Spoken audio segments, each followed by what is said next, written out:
નમસ્તે બાલ દોસ્તો, આ વિડિયોની અંદર આઉટપુટ અને ઇનપુટ ડિવાઇસ એટલે શું અને તે કયા કયા છે તે જોઈએ. સૌથી પહેલા તો મુખ્ય ઇનપુટ ડિવાઇસ કયા કયા છે તે જોઈએ. દાખલા તરીકે આપણે કમ્પ્યુટરની અંદર ઇનપુટ કરવી તેને ઇનપુટ ડિવાઇસ કહેવાય. કીબોર્ડ, માઉસ, રિમોટ, પ્રકાશ્ય pen, barcode reader, digital camera,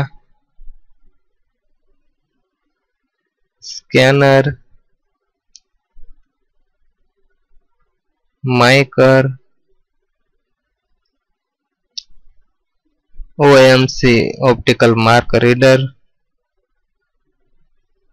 Mike વગેરે. હવે આપણે જોઈશું કે આઉટપુટ ડિવાઇસ કયા કયા છે જે કે કમ્પ્યુટર વસ્તુ બહાર કાઢે છે તેને આઉટપુટ ડિવાઇસ કહેવાય. મોનિટર,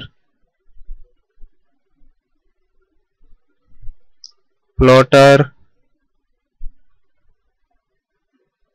પ્રિન્ટર, પ્રોજેક્ટર, સ્પીકર વગેરે છે એ આઉટપુટ ડિવાઇસ છે. તો દોસ્તો, તમને વિડીયો પસંદ હોય તો લાઈક કરો, શેર કરો અને અમારી ચેનલને જરૂરથી સબસ્ક્રાઇબ કરો.